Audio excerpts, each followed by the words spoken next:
Ese nuevo compuesto que se formó va a tener propiedades totalmente distintas a las que la formaron.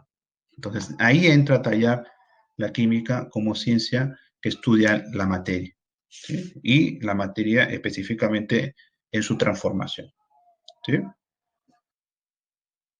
Bien, entonces ya habiendo hablado un poco de este preámbulo de la química, vamos a hablar ya de su concepto fuerte, ¿sí? Acá, por ejemplo, el concepto básico de la química, ¿sí? El concepto que habla acerca de en la química se va a estudiar la materia que va a estudiar principalmente pues, los campos y las propiedades de esa materia. La materia puede interaccionar con ella misma, con otro tipo de materia o con la energía. En la próxima clase vamos a hablar precisamente de eso, de la energía, ¿no? De la energía. La energía puede propiciar o dar lugar a interacciones con la materia y a dar cambios, sí. Entonces eso es parte o es interés de estudio de la química, correcto, es interés de estudio de la química. Como bien saben, y como cualquier ciencia, es bastante amplio su estudio, abarca muchas posibilidades. Entonces lo que se recomienda es separarla, ¿no? En las llamadas ramas o disciplinas. Dentro de la química tenemos varias ramas, vamos a nombrar 5 que son, digamos, los pilares de esta ciencia, para que se pueda entender a qué va cada una de ellas y en el caso de que se presenta alguna definición en específico, seguramente que al momento de preguntarte un examen de admisión, pues eh, tú podrás relacionarlo fácilmente con cada una de estas ramas, ¿no? Nosotros sabemos que en química no tenemos solamente estas 5 ramas, sino que se pueden interactuar entre ellas, pero eh, son las 5 principales, digámoslo así, ¿ya? Pero no quiere decir que estas 5 que voy a mencionar ahora se queden así y no se puedan mezclar con otras, ¿no? Puede darse el caso en que se puedan mezclar, ¿ya? Primero, la físico-química. Acá vemos que hay una relación entre estas dos ciencias, la física y la química. Entonces, ¿qué es lo que va a estudiar esta físico-química? Pues va a estudiar por medio de las leyes físicas algunos procesos químicos que se van a dar. Entonces, la misma reacción, por ejemplo, sí. Si yo quiero medir qué tan veloz se da una reacción, qué tan rápido se da o qué tan lento se da una reacción, lo que yo voy a hacer es medir la velocidad, ¿sí? Tomo la velocidad y ese concepto de velocidad, ustedes sabrán que deriva de una parte de la física, que no es más que la cinemática, ¿no? Y un concepto más grande que es la dinámica del cuerpo. Pero lo que ustedes conocen ahora mismo es la cinemática. Entonces, la cinemática es estudiada o es parte de la física. Vamos a utilizar leyes o teorías que derivan de esa cinética química, que es parte de la física, para estudiar un proceso químico, una reacción. ¿Qué tan rápido se da esa reacción? Entonces, si aplicamos esa ley sobre un proceso químico, lo vamos a llamar cinética química. Por eso que si yo quiero estudiar la velocidad de una reacción por medio de leyes cinemáticas, que son propias de la física, y lo quiero emplear para estudiar una reacción química, pues ya no le diré cinemática como tal, sino cinética química. Lo mismo puede suceder si es que tengo, por ejemplo, un compuesto y quiero medir la cantidad de calor que libera al ser combustionado, al quemarse con oxígeno, por ejemplo. Si podemos poner un ejemplo sencillo, que un pedazo de carbón, quiero ver que cuánta energía produce ese carbón para, no sé, pues para hacer algo, o para utilizarlo en una parrilla, en un horno, lo que sea. Para yo medir esa cantidad de calor que va a liberar esa pieza de carbón, lo que voy a hacer es utilizar una parte de la física que estudia el calor en sí mismo. Y esa parte de la física que estudia el calor, que ustedes, seguramente algunos de ustedes habrá visto cuando llevó su curso de física, se llama termodinámica. Esa termodinámica aplicada a la determinación de energía por medio de una reacción de combustión se va a llamar termoquímica o termodinámica química, ¿sí? Entonces vemos que aquí estamos estudiando ya dos cosas, dos conceptos que son parte de la física, el calor y la velocidad, pero enfocados hacia una reacción química, es un proceso químico, ¿no? Lo mismo podría ser las leyes que están presentes en el mundo de los circuitos eléctricos o de la electricidad en sí misma. Por ejemplo, la ley de Ohm.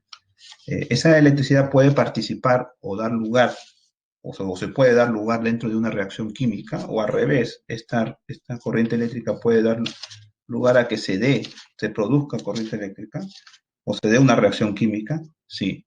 Si entonces yo estoy relacionando esos conceptos físicos de electricidad con una reacción química, nace esa rama de la físico-química que se conoce como electroquímica. ¿Ya? Todo lo que he mencionado, la termodinámica química, la cinética química, la electroquímica, son parte de la físico-química. ¿Por qué? Porque estudian el concepto de reacción química por medio de leyes físicas. ¿Correcto? Vamos a otra rama.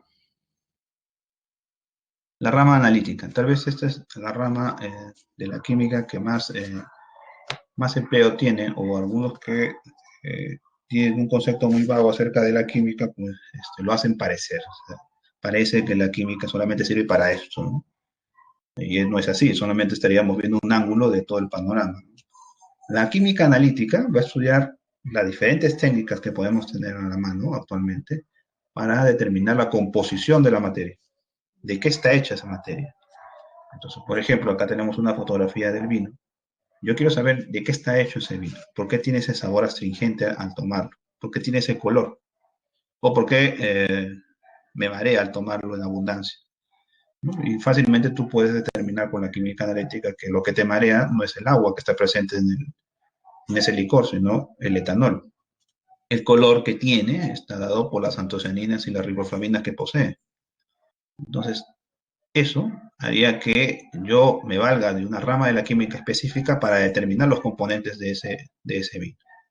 Ahora, las técnicas que hoy en día hay pues son muy variadas, ¿sí? Nacieron normalmente con técnicas de masa, gravimétricas o volumétricas, y hoy evolucionaron a técnicas espectroscópicas, como podemos apreciar aquí el uso de este señor de un HPLC, ¿no? De un aparato de cromatografía de alta performance, ¿sí? Entonces, esta rama específica está siendo utilizada para determinar la composición de la materia. ¿Sí? A su vez, esta se puede dividir en dos cosas, una que se llama cuantitativa, que cuantifica la cantidad de componentes que hay, y otra es la cualitativa, que determina qué es lo que hay en eso. ¿Sí?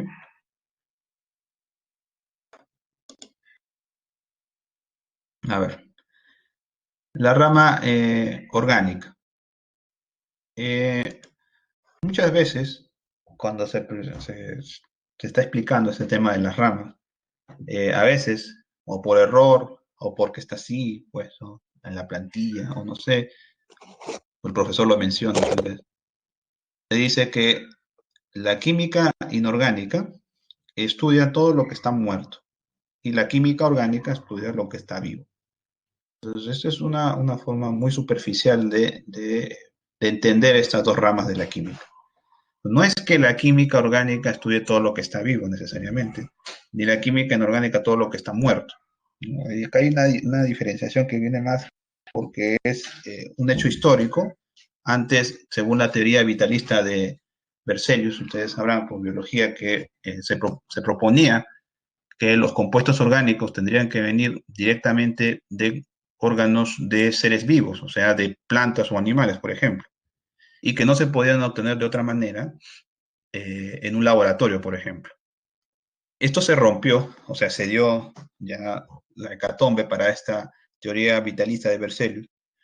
Se vio afectada cuando el señor Frederick Waller pudo sintetizar por primera vez un compuesto orgánico, que era la urea, a partir de compuestos que eran netamente inorgánicos. Y encima en un laboratorio, ni siquiera la extrajo de ningún animal. Entonces, con esto se probó que la química orgánica no necesariamente tendría que estudiar los compuestos que derivan de seres vivos, sino que se pueden, hoy en día, ya se pueden estudiar los compuestos que se pueden hacer a partir de compuestos inorgánicos y sintetizados en un laboratorio. La mayoría de fármacos que hoy en día se utilizan están hechos en un laboratorio sin necesidad de que alguien los haya extraído de un animal o de una planta. ¿Sí? Entonces acá tenemos un ejemplo del trinitotolueno, que es un compuesto sintético, orgánico, por el hecho de tener un anillo bencénico en su estructura y ser principalmente formado por carbono. A veces se comete el error de decirles a los alumnos que la química orgánica solamente estudia los compuestos del carbono, y eso es falso. La química orgánica no es la química del carbono propiamente dicha. Estudia principalmente los cuerpos que tienen este átomo en su composición. Pero no es que todos los compuestos que tienen carbono son necesariamente orgánicos. Hay compuestos como por ejemplo el dióxido de carbono, el monóxido de carbono o los carbonatos, no tienen nada que ver con la química orgánica y al contrario, no son orgánicos, son inorgánicos. ¿Sí? Entonces ahí hay que tener especial énfasis en no poder tirar el concepto para deshacernos de una explicación un poco más grande. ¿Sí? No hay que entrar en esas ligerezas. Entonces, la química inorgánica, si la química orgánica estudia a los compuestos principalmente formados por carbono y algunos otros elementos organógenos, la química inorgánica, ¿qué es lo que estudia? Pues normalmente los compuestos que se forman con toda la tabla periódica, en realidad. ¿Sí? En la química inorgánica, no necesariamente va a ser su objetivo de estudio los compuestos que derivan de seres vivos, ¿no? Pero eso no quiere decir que no los estudie. ¿Sí? No necesariamente es que la química inorgánica estudia los compuestos que no tienen vida. ¿Sí? Si así fuera, por ejemplo, entonces las reacciones orgánicas inorgánicas, perdón, que son parte de nuestro cuerpo, por ejemplo, la respiración celular no se podrían dar o no se podrían llevar a cabo. Entonces, lo que normalmente se hace de una manera un poco reduccionista para que el alumno entienda este concepto es que se relaciona mucho la química inorgánica con los elementos que son principalmente diferentes al carbón. Entonces, por ejemplo, acá han puesto a un mineral de hematita que tiene hierro y oxígeno, que a pesar que el oxígeno es un compuesto, es un elemento, perdón, que es organógeno, forma vida, forma compuestos orgánicos, pero presente con este metal ya no es. ¿No? O en general también los metales están vistos como eh, elementos que no forman parte de los seres vivos. Y esto es totalmente falso. Nosotros mismos en la hemoglobina tenemos un átomo de hierro. Algunos artrópodos tienen átomos de cobre dentro de su hemocianina, que sería algo así como un análogo de la hemoglobina. ¿Sí? Eh, en el proceso, en el ciclo de la ureasa tiene dos centros de níquel, lo mismo que el citocromo oxidasa C, que tiene dos centros de cobre. Y no por ese hecho, no implicaría que estudiaría los seres que no están vivos. Esa enzima es parte de nosotros, está dentro de un organismo vivo. ¿Sí? Es por eso que no hay que tomar muy a ligero el concepto de que solamente se estudia lo vivo en la orgánica y lo muerto en la inorgánica. ¿Sí?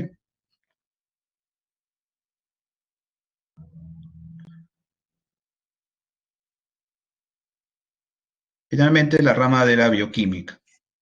Bueno, ya habíamos tocado un poco esto y hoy en día pues la bioquímica está muy arraigada, sobre todo con el concepto de los seres de escala microscópica, no directamente de los virus, porque según los biólogos los virus no son seres vivos, pero sí estos virus pueden acarrear reacciones químicas dentro de un cuerpo, dentro de un ser vivo, que son netamente químicas.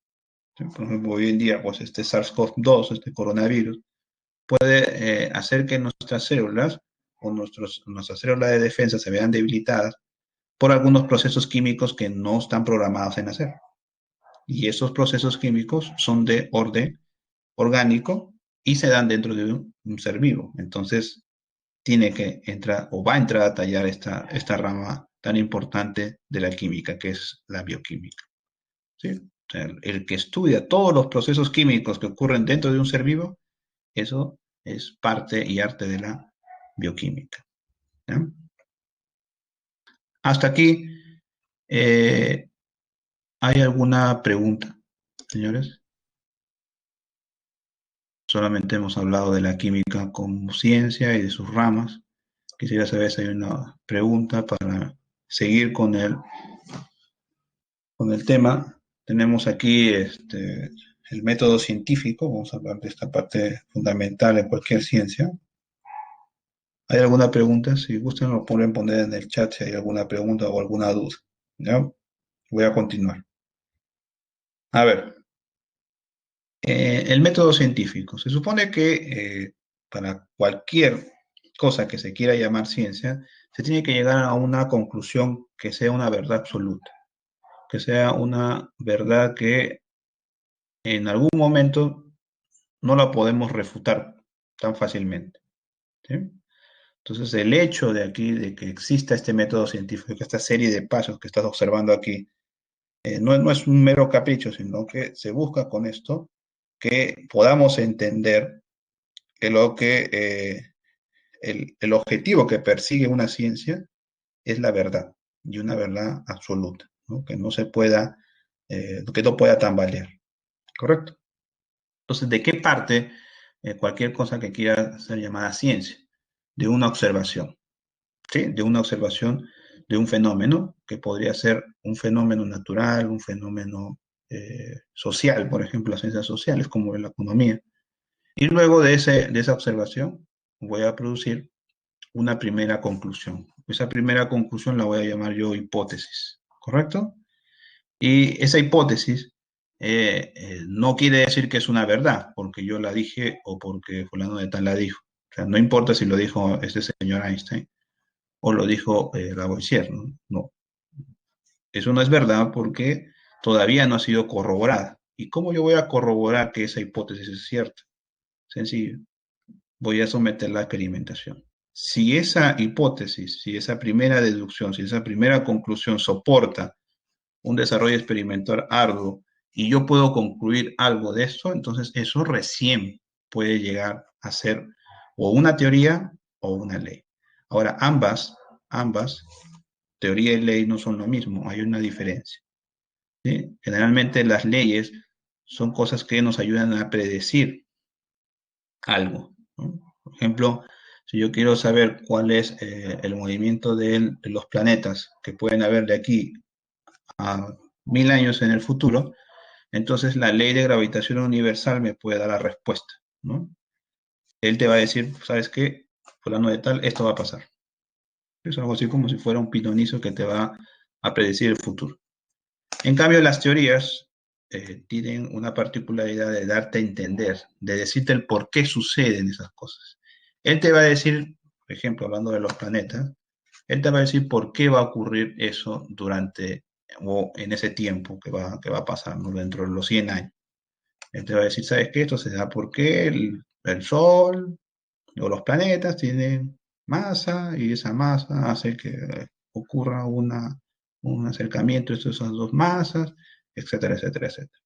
¿No? Entonces él te va a decir el porqué de las cosas, mientras que la ley te va a predecir las cosas. ¿Sí? No es que una teoría va a ser ley, ¿no? Ni una ley va a ser teoría. En realidad estas dos cosas se apoyan. No voy a entrar a un debate filosófico porque nos tomaría toda otra charla hablar específicamente de esto. Tal vez si llevan el curso de filosofía podrían interrogar a su profesor acerca de estas dos cosas. ¿Ya? Lo importante aquí es que las teorías y las leyes son parte de las ciencias. ¿Sí? Las ciencias que generan leyes o teorías, yo lo voy a llamar como un conocimiento científico. Las cosas que no generan leyes ni no pueden generar teorías, entonces no pueden ser llamadas ciencias, ¿correcto? Están subordinadas. ¿Ya? Al final, la aplicación de estas teorías o estas leyes al desarrollo de tecnología, ya esto es una consecuencia del científico, ¿no? No es directamente nosotros empezamos a hacer un desarrollo tecnológico sin hacer el paso previo, que es la observación, la hipótesis, el desarrollo experimental y la formulación de teorías o leyes. No se puede hacer eso, no puedo yo invertir el orden de las cosas. O sea que entra a tallar acá que el rol científico es muy importante porque va primero que el desarrollo de la propia tecnología. ¿Sí? No se puede invertir esto. ¿ya? A veces, y seguramente algunos de ustedes sabrán, los que han leído un poco a Mario Bunge, sabrán que Mario Bunge no considera, por ejemplo, y esto es algo que él menciona, ¿ya? Incluso hay artículos interesantes acerca de la administración. En la administración él considera que no es una ciencia pura, ¿no? ¿Por qué? Porque la administración no genera leyes, por ejemplo. ¿Sí? Sería interesante que alguno de ustedes pues, lea un artículo importante que hay en la red, que es, eh, que es una interrogante, ¿no? ¿La administración es ciencia? ¿No? Que está disponible actualmente en el Internet. ¿Sí? Incluso hay otro artículo que está publicado también en la Universidad Nacional Mayor de San Marcos, que habla acerca de que la administración es ni ciencia ni arte. ¿Sí? Ahí van a comprender un poquito más de lo que es una ciencia y qué es lo que necesita para ser llamada una ciencia. ¿Ya? Bien, sigamos. Ahora vamos a dejar de lado la parte de conocimiento científico y vamos a entrar a pisar a tierra un poco. ¿Ya? Vamos a hablar de magnitudes y unidades básicas del sistema internacional. A veces, en los libros de texto, esto se encuentra eh, incluso después de haber nombrado a la química como ciencia y sus ramas, ¿no? Y ya aparece inmediatamente el concepto ya de unidades y magnitudes. Seguramente que en física van a ver esto, magnitudes y unidades, ¿ya? El concepto como tal. Creo que lo hacen cuando llevan en la parte de análisis dimensional, creo. Ahora, si es que no, voy a dar el concepto de las unidades y de las magnitudes para que puedan entenderse mejor, ¿ya? En el caso de las magnitudes, vienen a ser propiedades de un cuerpo, de una materia, que puedo yo medir, ¿sí? Las unidades vendrían a ser, lo voy a medir. ¿En qué cosa lo voy a medir? ¿Con qué regla voy a medirlo?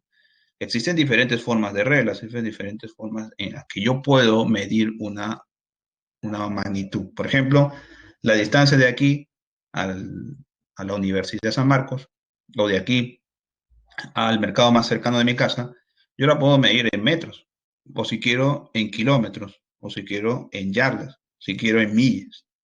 Entonces, lo que acabo de mencionar, yardas, millas, kilómetros, son formas de expresión de la misma magnitud, de longitud, pero son diferentes unidades.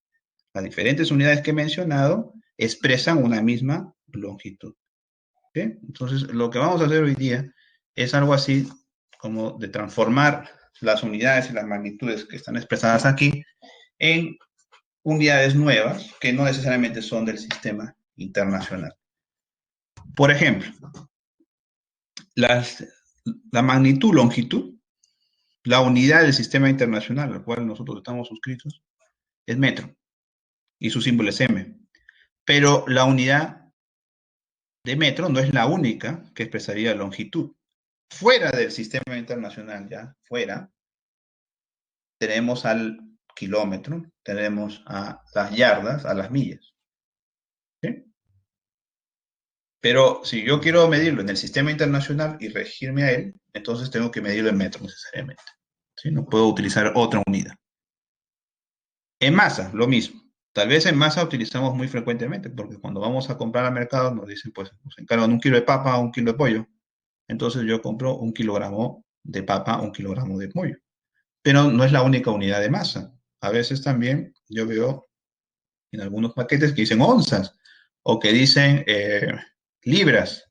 Esas onzas, esas libras representan también masa, pero no están en las unidades del sistema internacional porque las unidades del sistema internacional son los kilogramos.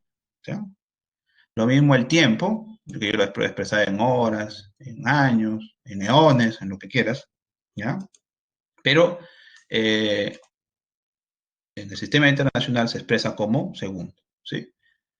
La intensidad de corriente se expresa, en este caso, en amper, ¿sí? Seguro que en física van a tener bastante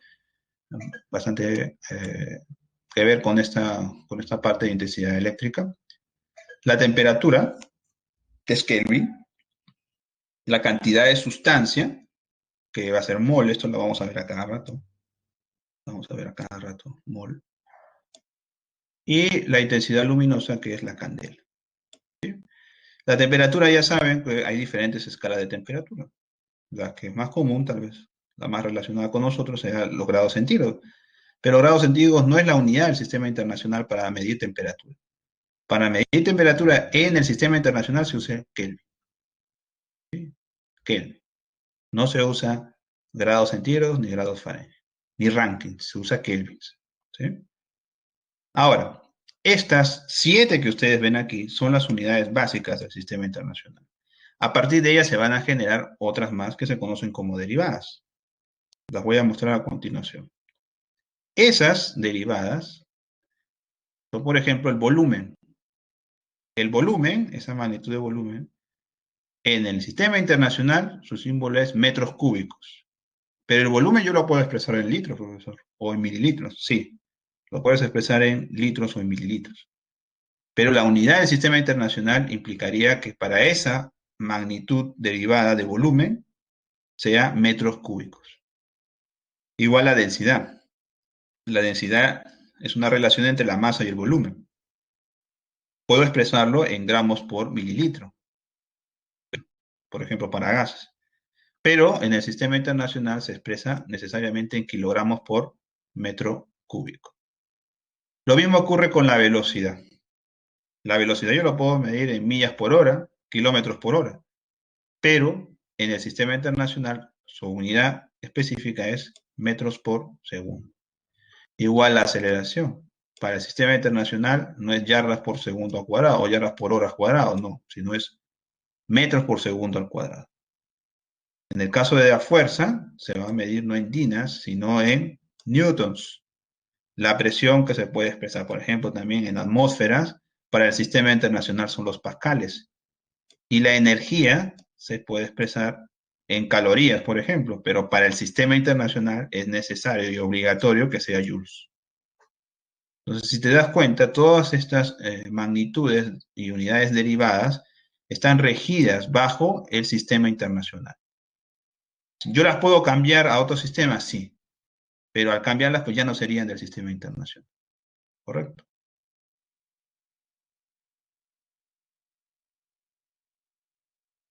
Para eso nos vamos por ejemplo, aquí, a hablar de múltiplos y submúltiplos. ¿Sí? En el caso de los múltiplos y submúltiplos, en química nosotros vamos a utilizar más los submúltiplos que los múltiplos. ¿Sí? No es necesariamente en química vamos a utilizar siempre los múltiplos. Da la casualidad que los múltiplos son valores muy grandes, si te das cuenta, son potencias de 10 muy altas. Pero sí puede ser utilizadas en actividades industriales orientadas a la ingeniería, ¿no? Que se utilizan por eh, mega, megagramos o gigagramos o lo que sea, ¿no? Pues, se puede medir en toneladas incluso. Lo que sí, a nivel micro, en un laboratorio sí vas a utilizar más estos, que serían los submúltiplos, deci, centi, mili, micro, nano, pico, etc. ¿Sí? Más se trabaja en un laboratorio con submúltiplos. Todos estos símbolos y prefijos respectivos ustedes tienen que saberlos, porque si no, no vamos a poder avanzar. ¿Sí? Yo sé que de repente para algunos esto es nuevo, entonces hay que grabarlo en tu cabeza, porque desgraciadamente los problemas no te dan información acerca del factor, ¿no? Te pueden decir el símbolo, pero no te dan ni el prefijo ni el factor, te dan solamente el símbolo. Y tú tienes que interpretar a qué factor corresponde cada símbolo. ¿Sí? Por ejemplo, te dicen Z, ¿Z qué es? Z mayúscula es Z, es 10 a la 2, a la 21. ¿Sí? Entonces, pues, si no lo sabes, vas a tener problemas al momento de interpretar y querer resolver tal vez un problema. ¿Sí? Para tal, eh, aquí se ve que hay que utilizar, para las conversiones, siempre, un factor de conversión, ¿ya? Ese factor de conversión tiene una característica. Siempre va a llevar en la parte del numerador, imaginando que esto sea una fracción, lo que quiero sobre lo que tengo. Siempre. Lo que quiero arriba y lo que tengo abajo. ¿Sí? Por ejemplo, yo quiero transformar, en este caso, kilogramos a gramos. Quiero saber cuántos kilogramos hay. En 2 kilogramos, ¿cuántos gramos hay? No lo puedo utilizar. Vamos a transformar. Voy a utilizar el factor de conversión. ¿Sí? Primero, arriba va a ir lo que yo quiero. Yo quiero gramos, yo no quiero kilogramos. Quiero saber cuántos gramos hay en 2 kilogramos. ¿Ya? Entonces, pongo gramos acá. Todavía no he puesto el factor. Todavía estoy acomodando. Pongo gramos. Y abajo lo que tengo. ¿Qué es lo que tengo? Pues tengo kilogramos. Entonces abajo pongo kilogramos. ¿Sí? Ya está. Ahora, ¿a cuánto equivale un kilogramo? Eso es lo que yo quiero saber. Un kilogramo equivale pues a kilo, significa 10 al cubo, como lo vimos ahí en la tablita. O sea que aquí es 10 al cubo gramos. ¿Qué característico tiene este factor de conversión? De que este factor, equivale a la unidad. Este es 1, en realidad. ¿Sí? Porque este kilo es 10 a la 3 por 1, 10 a la 3. Esto se cancela gramo con gramo y me queda 1.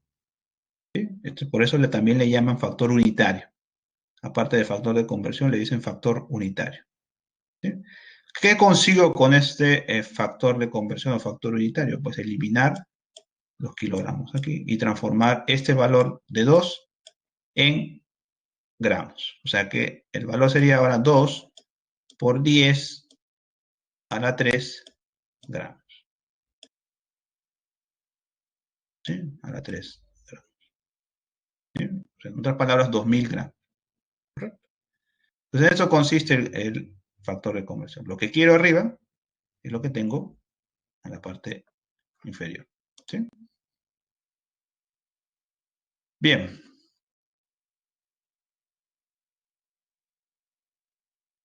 La notación científica, una manera de expresar las cantidades en ciencias, normalmente es en base a esto. Por ejemplo, para los que alguna vez o quieran llevar los cursos de contabilidad o algo así, se van a topar con valores en dinero muy grandes. Y a veces es bastante pesado tratar de poner esos valores inmensos dentro de un casillero pequeñito dentro de una tablita de Excel. Se van a topar con ese problema en algún momento. Entonces, ¿qué se hace para volverlo más pequeño, más compacto, que puede entrar dentro de esa celita? Bueno, puedo utilizar esto, una notación científica. Puedo reescribir ese número en una potencia de 10 multiplicado por un factor. Dicho factor, que es el n mayúscula que está aquí, tiene que ser necesariamente un valor entre 1 y 9. ¿Sí? Tiene que ser mayor que 1, pero menor que 10. O sea que prácticamente va del 1 al 9. ¿Sí? 1, 2, 3, natural, obviamente, ¿no? 3 hasta así, hasta el 9. ¿Sí? Esto indicaría que yo puedo formar una infinidad de cantidades compactando el número y expresándolo con un factor de 10.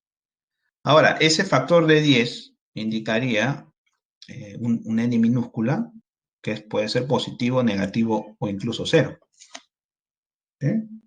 Entonces, por ejemplo, si yo lo quiero utilizar para un valor grande, como es este de aquí, 5600, es un valor grande. Yo quiero reexpresar esto y quiero volverlo más compacto, más pequeño, ¿sí? Para no escribir tanto 5600, ¿no? Y si tuviera más ceros, pues mucho peor, ¿no? Entonces, ¿cómo haría para reescribir este número? Sencillo.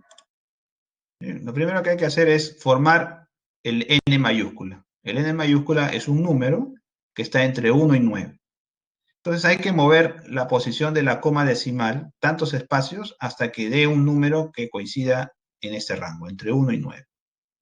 Entonces aquí está la coma decimal en este caso. tendría que yo desplazar esa coma, tantos espacios para que me dé un valor entre 1 y 9. A ver, ¿cuántos espacios lo puedo mover? 1, 2, 3. Al llegar al 5,6, entre el 5 y el 6, ya formé un número que está entre 1 y 9. Entonces mi nuevo valor ya no sería 5.600, sino 5,6. Y eso lo debo multiplicar por mi potencia de 10. Ahora, el valor que va arriba en la potencia de 10 equivale al número de movimientos de coma que yo hice. Yo hice 1, 2, 3. Pero eso va acompañado de un signo. Recuerda que puede ser positivo o negativo. Si el movimiento de coma que tú hiciste va hacia el lado, en este caso, izquierdo, entonces el signo de esa potencia es positivo. Entonces acá es más 3. ¿Sí? En el caso de que el movimiento de coma sea lo contrario, o sea, sea hacia la derecha, ese valor va a ser negativo. En este caso se movió hacia la izquierda, positivo. Entonces es 10 al Q. Ya he hecho, me he olvidado de los ceros, no he escrito tantos ceros y lo he compactado este valor. ¿Sí? Lo mismo puede hacer en caso de valores muy pequeños. ¿Sí? El 0,0056. ¿Cómo lo puedo reescribir en notación científica? Fácil. Voy a mover la coma, ¿cuántos espacios? Hasta formar un número que esté dentro de este rango, entre 1 y 9. ¿No? Vamos a mover 1, 2, 3. De nuevo, 5,6. O sea, el nuevo número es 5,6. Ese valor va a ser multiplicado por una potencia de 10. Ahora, el movimiento de la coma es hacia el lado contrario del anterior, es hacia el lado derecho. Entonces, este valor va a ser negativo. ¿Cuántos espacios se movió? 3. Entonces va a ser menos 3. ¿Sí? Listo. Se acabó. Con esto ya he expresado esos dos valores, grande o pequeño, de una forma más compacta. ¿Sí? Con valores de potencia de 10. Esto me permite tener valores mucho más versátiles que fácilmente se pueden sumar o restar. ¿Sí? Entonces, esto va a ser la metodología que vas a emplear cuando transformes esos valores en potencia, ¿sí? Perdón, en notación científica.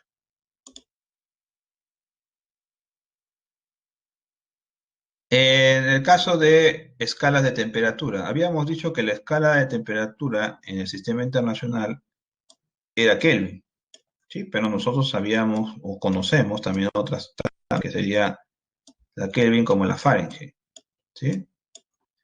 Entonces, nos vamos a dar cuenta aquí que va a haber formas de poder convertir los Fahrenheit a Kelvin o los Celsius a Kelvin o viceversa, los Kelvin a Celsius o los Kelvin a Fahrenheit, ¿ya? Mediante algunas ecuaciones que seguramente las vieron en el colegio, ¿sí? Estas son algunas de ellas. Acá nos podemos perder algo importante, ¿sí? Algo importante. Las variaciones, comparando escalas, esto nos va a permitir, por ejemplo, tener una versatilidad al momento de acompañar un valor que tenga una variación de temperatura. ¿Sí? ¿Qué quiere decir? Si yo hago una variación de temperatura de un Fahrenheit, por ejemplo, de un Fahrenheit, entonces eso yo lo puedo reexpresar como 1,8 de un grado centígrado. ¿Sí? Que yo busca 1,8, ¿sí? De grado centígrado, de una variación de grado centígrado. ¿Sí? Entonces, esto me va a dar una ventaja, por el hecho de que yo puedo empezar a transformar esos valores. ¿Sí? Puedo transformar estos valores. ¿Y a qué los quiero llevar? ¿Cuál es el objetivo de esto? Pues va a ser muy bueno porque puedo utilizar estas escalas, estas comparaciones de escalas que ves aquí, las puedo utilizar para ahorrarme el tiempo de empezar a hacer un montón de ecuaciones y luego tener 20 ecuaciones y poder evitar resolver todas esas ecuaciones para determinar algo que es más sencillo por resolver con esto. ¿Sí? Entonces, para evitar todo ese aparato matemático que hay que utilizar, y tal vez en un examen de admisión no vas a tener el tiempo necesario para hacer esas ecuaciones, es mejor aprovechar estas comparaciones de tamaño de escala, ¿sí? Entonces recuerda, la variación en un grado centígrado va a ser equivalente a la variación de un Kelvin, ¿sí? Y la variación de un grado centígrado equivale a 1,8 de los Fahrenheit, ¿sí? Entonces, esto va a ser mucho más versátil, mucho más empleado para que tú puedas convertir fácilmente estas unidades en comparación de escala en otras, ¿no?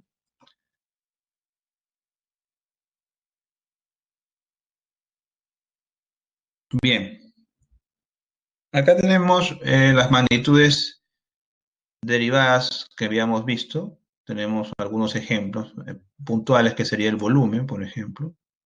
El volumen que en el sistema internacional ya sabes que es el metro cúbico. Y, por ejemplo, si yo quiero realizar un factor de conversión desde litros a metros cúbicos, utilizaré esto, ¿no?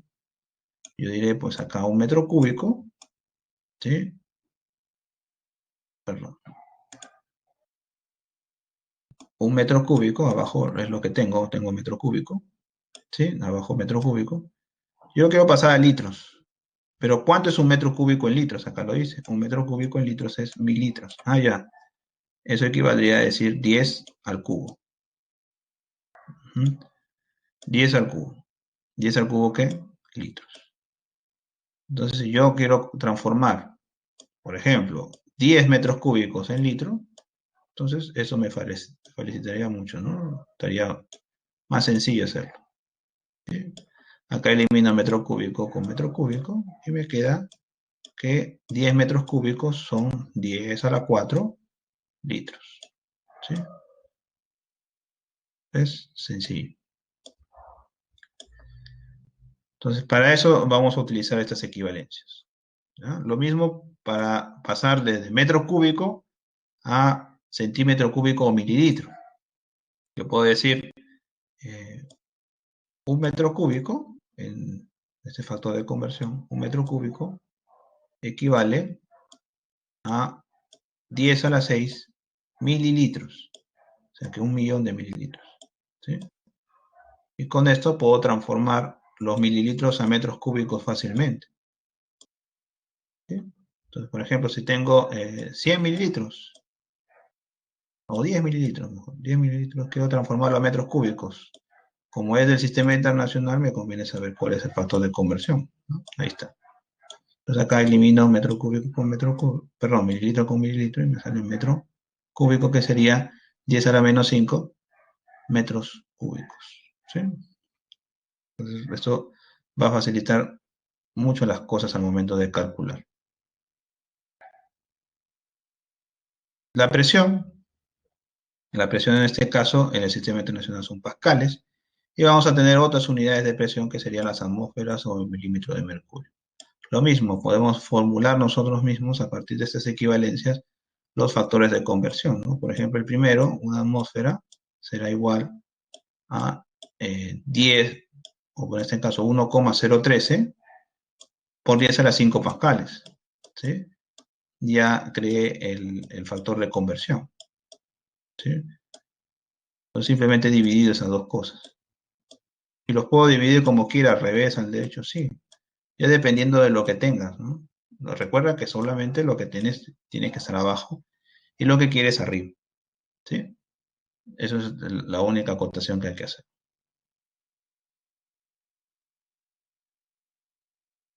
Para la densidad, la masa y el volumen, es una relación directa, masa-volumen, en el caso de sólidos o líquidos, se expresa en gramos por mililitro o gramos por centímetro cúbico, y en el caso de gases, gramos por litro. Si quiero pasarlo al sistema internacional, pues ya sé que las unidades vendrían a ser kilogramos por metro cúbico, ¿sí? Entonces acá tendría que transformarlo primero a kilogramo, ¿sí? A kilogramo. Esto sería multiplicar por un primer factor de conversión que sería 1, ¿no? Un kilogramo. ¿Cuántos gramos son? Ah, pues son 10 a la 3, ¿no? 10 a la 3, ¿sí? 10 a la 3 gramos, o sea, 1000 gramos, ¿no? 1000 gramos. Y esto ya lo transformé en kilogramos. Ahora falta transformar los litros en metros cúbicos, otro factor de conversión.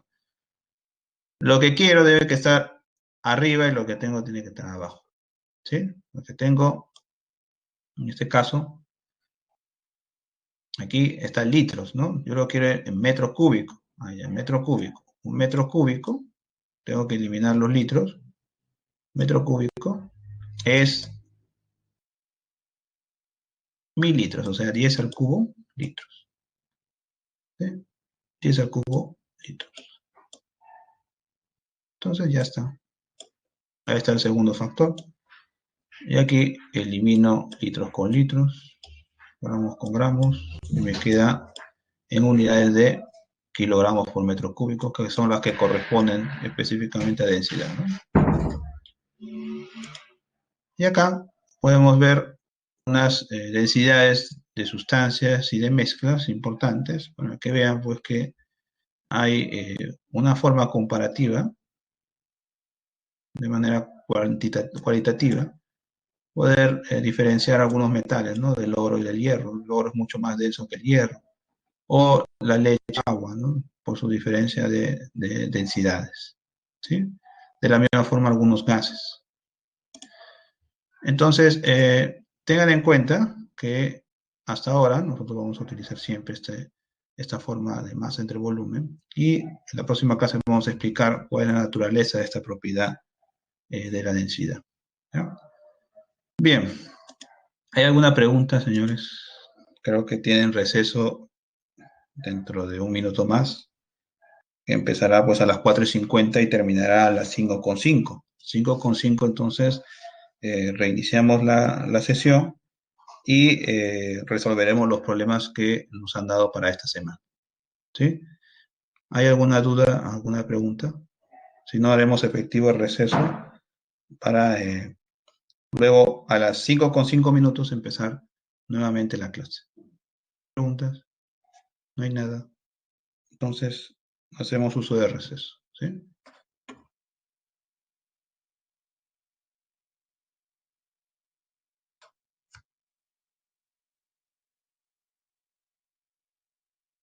¿Bien?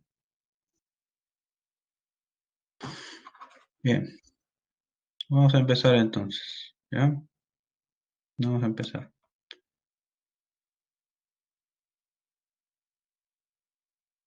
Eh,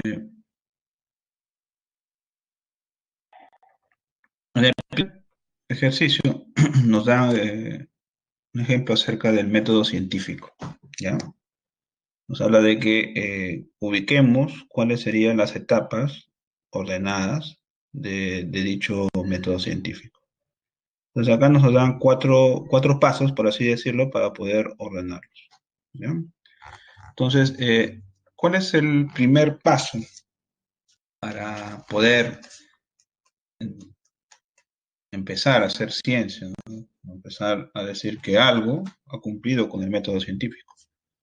¿Ya?